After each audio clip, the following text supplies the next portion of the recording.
사실 뭐 이 겨울이라는 건 알고 있는데 세미 탄파가 정말 매섭구나. 오늘 너무나 추워져서요. 이렇게 좀 밖에 나가시면 움츠러드실 텐데 이럴 때 이제 목이나 어깨에 무리가 가게 되고 힘이 들어가게 된다고 합니다. 그럴 때 이제 자칫 잘못하면 목 디스크도 발생할 수 있다고 하네요. 뭐 이렇게 되잖아요. 네. 아주 추워.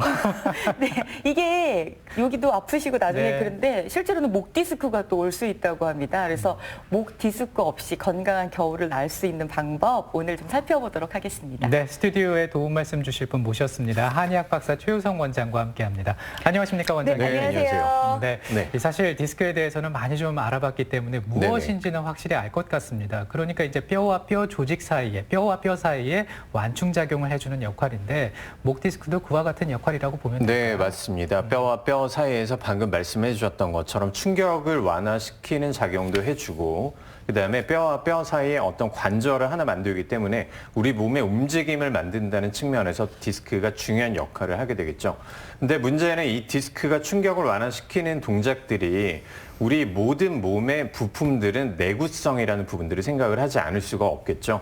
내가 나이가 들어가면서 아니면 잘못 쓰면서 퇴행이 오게 되고 이렇게 퇴행이 오게 되면서 디스크가 탄력을 잃고 뒤쪽으로 튀어나가서 신경을 누르는 질환들을 목 디스크라고 얘기를 합니다. 네. 네. 뭐 이 잠을 좀 잘못 잔다든가 또는 휴대폰을 계속 하고 있으면 이게 거북목이 되면서 이렇게 되잖아요. 그러면 누구나 좀 목이 아픈 경험들을 해보셨을 텐데요. 네. 혹시 이런 것도 추간판 탈출증, 그러니까 목 디스크가 네네. 있기 때문에 그런 건가요?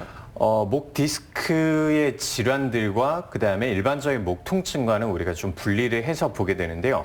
먼저 구조를 좀 알고 말씀을 드리는 게 더 편할 것 같습니다. 영상을 보면서 다시 한번 설명을 좀 드릴게요. 자, 지금 보시는 모양이 목 디스크의 모양이라고 보시면 돼요. 우리 스컬이 있고 그다음에 목뼈가 이렇게 쭉 타고 내려가는 것들이 보이죠? 목 쪽에 척추라고 보시면 됩니다. 그리고 그 안쪽에 디스크가 하나씩 들어있고 뒤쪽으로 신경이 노란색으로 쭉 타고 내려가는 부분들이 네. 보일 거예요. 네. 자, 지금 안쪽에 동그라미로 되어 있는 부분들이 디스크라는 우리 구조물이라고 보시면 되고 그 뒤쪽을 신경이 지나가고 있습니다. 각각의 이제 디스크들에서 문제가 생겼을 때 나타나는 증상들이 조금씩 틀려지게 되는데 방금 말씀해 주셨던 목 쪽이 우리가 뭐 숙이고 있을 때 통증이 나타난다라는 부분만 가지고는 우리가 목 디스크라고 부르지는 않죠. 대부분의 경우 목 디스크와 일반적인 통증과의 감별점은 목 디스크는 결국 신경 쪽의 문제를 가지고 있다는 특징이 있어요.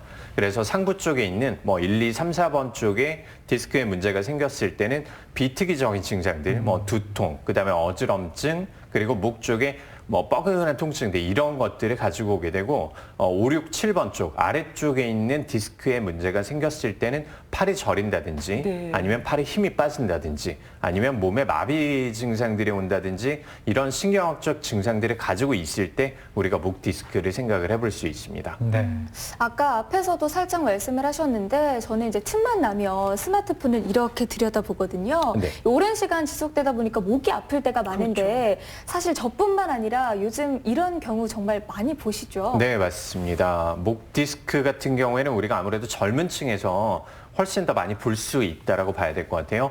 허리의 디스크나 아니면 협착증 같은 경우에는 아무래도 40, 50대 이상의 중장년층이 맞다면 목 디스크 같은 경우에는 오히려 20, 30대 젊은 층들이 훨씬 더 많아요. 그 이유는 당연히 우리가 운동이 부족하다든지 아니면 앉아서 활동하는 시간들, 그다음에 아까 말씀해 주셨던 것처럼 스마트폰이나 아니면 PC를 많이 사용하는 이런 부분들 때문에 젊은 층에서 오히려 목 디스크의 확률이 조금 더 높다라고 볼 수 있습니다. 네. 그래서 이제 그 자세가 참 중요하다라는 생각을 해보게 되는데 뭐 이 컴퓨터 화면을 오래 쳐다보거나 스마트폰을 오래 볼 때 이제 목에 무리가 갈 수 있는 거잖아요. 네. 맞습니다. 이 부분도 왜 그런지를 알게 되면 생각보다 되게 쉽게 이해가 네. 될 텐데요. 영상을 준비를 해봤습니다. 이것들을 보면서 다시 한번 말씀을 좀 드릴게요. 대부분의 경우 우리가 앉아있는 상태에서 꼿꼿하게 앉아있어야 되는데 그렇게 하지를 못하게 되겠죠. 일자목 증후군 또는 거북목 증후군이라고 하는 부분들은 자, 왼쪽 편에 나와 있는 것처럼 정상적인 C자의 커브를 가지고 있어야 정상인데 오른쪽에 보시는 것처럼 목뼈가 일자로 된 부분들을 보실 수가 있을 거예요. 이렇게 된 상황들을 우리가 일자목 증후군 그리고 거북목 증후군이라고 얘기를 하고요. 이렇게 거북목 증후군 또는 일자목 증후군이 나타나는 이유는 지금 보시는 것과 같은 앉아있는 자세 때문에 나타난다고 보시면 될 것 같아요. 네. 자, 가장 오른쪽에 나타나는 자세처럼 우리가 앉아있을 때는 누구나 다 알고 계시죠. 허리를 꼿꼿하게 목은 일자로 잘 앉아있는 것들이 중요하다라는 부분들을 알고 계시겠지만 우리가 사실 이렇게까지 자세를 신경 쓰기가 쉽지는 않죠. 맞아요. 오래 앉아있게 되면 힘들고 그다음에 자세를 유지하기가 쉽지가 않게 되는데 목이 앞으로 꾸부정하게 나가 있는 상태에서 아까 보여드렸던 것처럼 목이 일자로 쭉 뻗어지는 일자목의 증상들이 나타나게 됩니다. 이렇게 일자목의 증상들이 나타났을 때 디스크의 비정상적인 하중이 가해지고 이렇게 하중이 가해지는 시간들이 오래되게 되면 아까 말씀드렸던 퇴행도 그다음에 수분이 많이 빠져나가는 이런 상황들이 되기 때문에 목 디스크의 확률이 훨씬 더 높아지게 되는 거죠. 네. 근데 제가 이게 화면을 보면 왠지 뭐 이렇게 왜 그 이렇게 S자 커브를 돌잖아요. 네. 목이 그러면 더 힘들 것 같고 일자가 딱 되면 오히려 이게 안정감 있을 것 같은데 실제 그렇진 않은 것 같아요. 근데 어떤 분들은 또 이런 분들도 계시죠. 그 예를 들어서 교통사고가 났는데 단 한 네. 번의 교통사고로 목 디스크가 왔다, 목이 아프다 네. 이렇게 말씀들 하시는데 실제 단 한 번의 충격으로 그렇게 목 디스크가 올 수 있는 건가요? 네, 충분히 가능합니다. 방금 말씀해 주셨던 것처럼 네. 사실은 요새 뭐 시민들의 안전의식이 많이 높아졌기 때문에 사고가 예전처럼 그렇게 크게 나거나 이런 상황들은 그렇게 많지는 않아요. 근데 이렇게 조그마한 충격에도 우리가 목 디스크가 충분히 나타날 수 있는 이유가 어떤 것들이냐면 결국 두 가지로 해석을 할 수가 있습니다. 내가 정상적인 목의 상태를 가지고 있고 건강한 상태고 그다음에 퇴행이나 아니면 이런 부분들도 없는 상태라면 웬만한 충격에는 충분히 완화를 시킬 수가 있을 거예요. 근데 아까 말씀드렸던 것처럼 평소 때 내가 운동이 좀 부족한 상태라서 충격을 완화시켜 줄 수 있을 만한 주변의 근육들이 약해진 상태라든가 아니면 퇴행이 어느 정도 진행을 했기 때문에 내 생활 습관, 자세 그리고 뭐 다른 부분들에 의해서 내 퇴행이 어느 정도 진행한 상태에서 깨지기 쉬운 상태가 돼 있었던 거죠. 이때 조그마한 충격을 받게 된다고 해도 순간적으로 디스크로 이행할 확률이 훨씬 더 높습니다. 네.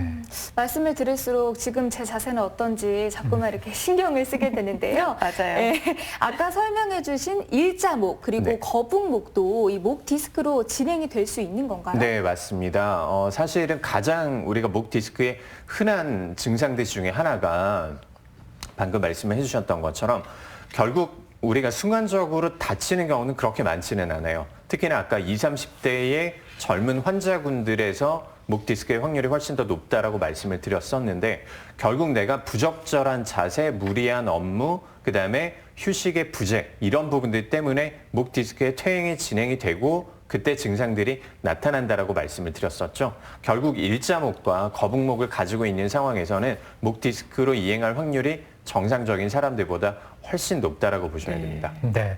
그럼 이제 증상이 어떻게 되는지 한번 살펴보겠습니다. 보통 환자들은 어떤 증상을 호소하나요? 네, 제가 세 가지 증상을 준비를 했습니다. 영상을 보면서 말씀을 드릴 텐데요. 네. 가장 전형적인 증상이라고 보시면 될 것 같아요. 지금 왼쪽 편에 보시면 환자분들이 공통적으로 말씀을 하시는 것들 중에 하나가 가장 먼저 시작을 할 때는 그냥 단순하게 목 뒤쪽에 당기는 느낌이 든다. 이 정도에서 시작을 했다라고 말씀들을 하세요. 이렇기 때문에 내가 어제 잠을 잘못 잤나 보다 아니면 좀 무리를 했나 보다 이 정도에서 넘어가는 경우가 많기 때문에 목 디스크를 빨리빨리 조치를 못하는 경우가 되게 많아요. 자, 이렇게 한 며칠 정도 진행이 되다가 조금 더 시간이 지나고 나면 그때는 내가 움직일 때뿐만이 아니라 가만히 있을 때도 통증이나 아니면 어깨 쪽의 통증이라고 생각하시는 경우도 많습니다. 이렇게 통증이 가만히 있을 때 안정시에도 통증이 나타나는 것들이 우리 신경 쪽에 문제가 생겼다는 결정적인 신호탄이 되는 거거든요. 그리고 이 부분들이 어느 정도 더 진행이 되고 나면 그때는 손 쪽으로 아니면 팔 쪽으로 저린 느낌이거나 아니면 떨리는 느낌, 힘이 빠진다든지 아니면 통증 이런 부분들로 내려가는 것들이 디스크의 가장 전형적인 발전 양상이라고 보시면 되겠습니다. 그렇군요. 네, 지금 이제 디스크의 세 가지 대표적인 증상에 대해서 살펴봤는데요. 비슷한 증상으로 지금 고생하고 있다는 시청자 한 분을 전화 연결해 놓은 상태입니다. 한번 만나보겠습니다. 안녕하세요. 네, 안녕하세요. 아, 네, 안녕하세요. 자, 어떤 궁금증으로 전화를 주셨나요? 제가 얼마 전부터 목이 너무 아픈데요. 목을 돌리면 잘 돌아가지도 않고 목부터 어깨까지 엄청 쑤시고 그렇거든요. 근데 이게 그냥 근육이 아픈 건지 며칠 쉬면 괜찮아지는 건지 이게 궁금해가지고요. 예, 목만 아픈 게 아니라 네. 어깨까지 지금 네, 아프다. 맞습니다. 네. 아까 방금 우리가 짚어봤던 것처럼 어느 정도 시간이 지나고 나면 그때부터는 이제 목의 통증이 아니라 어깨 쪽의 통증 아니면 등 쪽의 통증 이렇게 말씀하시는 분들이 되게 많아요. 방금 이제 전화 주신 분의 목소리를 들어보니까 우리가 아까 살펴봤던 것처럼 20, 30대 젊은 남자분이시라고 지금 생각이 되고요.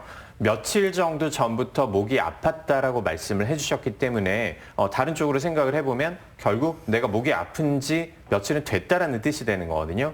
평균적으로 우리가 그냥 단순하게 잠을 잘못 자거나 목을 삐끗했을 경우에는 평균적으로 하루나 이틀 정도가 지나고 나면 대부분의 경우는 이 나이 때는 거의 다 이제 낫게 되죠. 근데 목은 조금 나은 것 같은데요. 어깨 쪽의 통증이나 아니면 등 쪽의 통증으로 타고 내려가는 것 같다라는 증상들이 있거나 아니면 어깨 쪽을 내가 특별하게 삐끗하거나 다친 적이 없다라는 증상들이 있을 때는 신경 쪽의 문제일 가능성을 우리가 한번 생각을 해봐야 될 것 같아요. 네. 지금 말씀해 주신 증상 들어보니까 상당히 좀 고생을 하셨을 것 같은데 그럼 증상이 있을 때는 보통 어떻게 하셨습니까?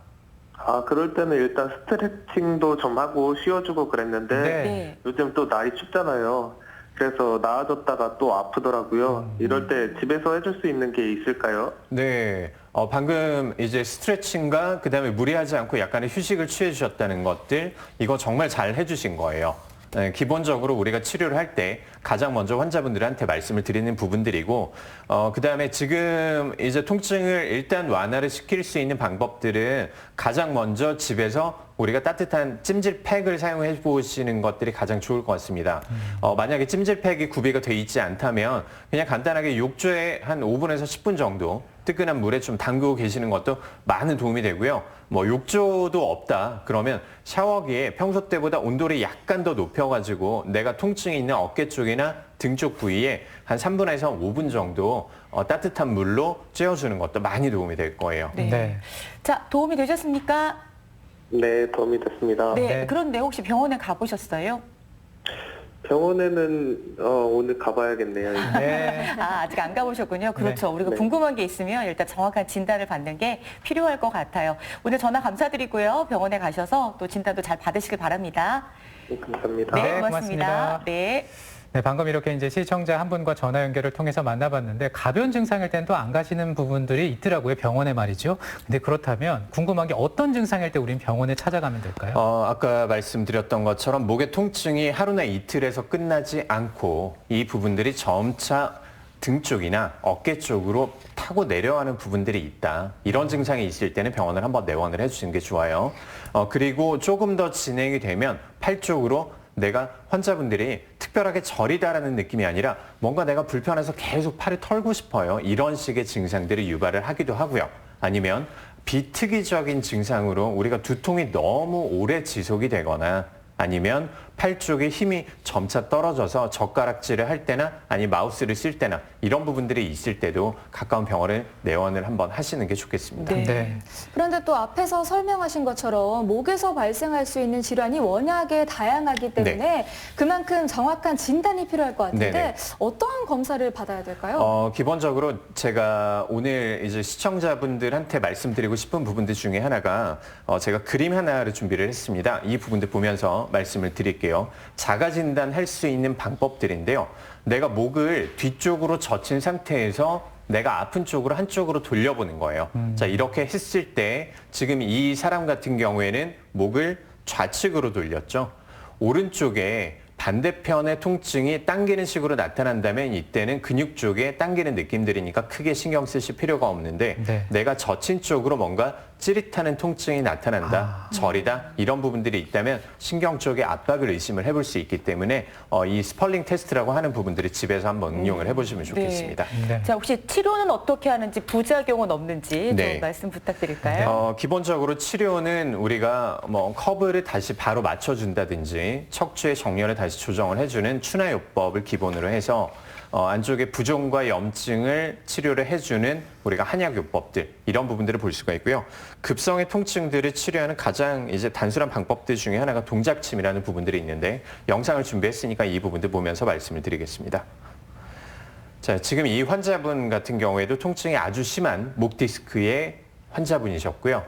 아직까지 목을 돌릴 때 아까 제가 말씀드렸던 자가 진단을 하는 그런 동작들이 되게 많이 힘들죠. 자, 이때 어깨 쪽으로 그리고 목 쪽으로 침을 맞은 상태에서 목을 돌려주는 시술들을 하게 됩니다. 침을 맞은 상태에서 목을 돌리기 때문에 우리가 동작침이라는 그런 용어를 사용을 하게 되는 거고요. 평균적으로 이렇게 침을 맞은 상태에서 자극을 계속 주고 동작을 취하게 되면 한 10분 정도의 치료에서 아까보다 지금 훨씬 더 속도가 빨라진 것 같아요. 뭔가 그럴 수가 잘 있겠죠. 이렇게 고개가 돌아가는 것 같네요. 뒤로 젖히는 것도 원활해졌고요. 네, 안쪽에 굳어있는 부분들과 통증을 치료해주는 동작침이라고 얘기를 합니다. 네. 이렇게 평균적인 치료법들을 통해서 디스크는 충분히 치료가 가능하다라고 보시면 큰 될 것 같습니다. 부작용은 없는가요? 네, 기본적으로 우리가 안쪽에 한방은 인체 친화적인 부분들이 대부분이기 때문에 크게 걱정하실 필요는 없는데 다만 한 가지 치료 기간에 있어서 우리가 통증이 나았다고 모든 부분들이 해결될 것들은 아니기 때문에 지속적인 치료들, 꾸준한 치료들 이 부분들을 생각을 하셔야 되겠습니다. 네.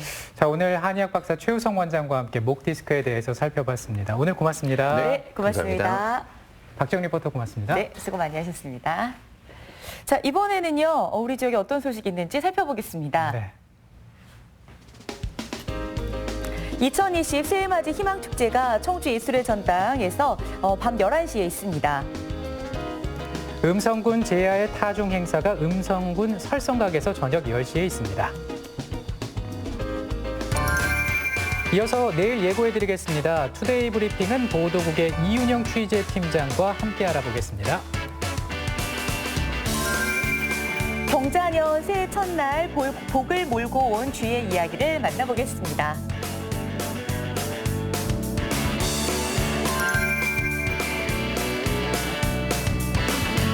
네, 충북 오늘은 후에서는 2020 달라지는 제도에 대해서 이윤영 취재팀장, 안효선 리포터와 알아봅니다. 네, 올해 마지막 날입니다. 오늘이 또 이제 새해 맞이 하셔야 될 텐데 가족들, 친구들과 함께 좀 잘해보셨으면 좋겠습니다. 네, 새해 수고한 분들 주변에 많이 네. 있을 텐데요. 고맙습니다. 정말 애쓰셨습니다. 이런 인사를 충분하게 네. 해보신다면 2019년 더 행복하게 마무리 지을 수 있을 거라고 생각됩니다. 네, 저희는 새해 첫날 또 인사드리겠습니다. 고맙습니다. 고맙습니다.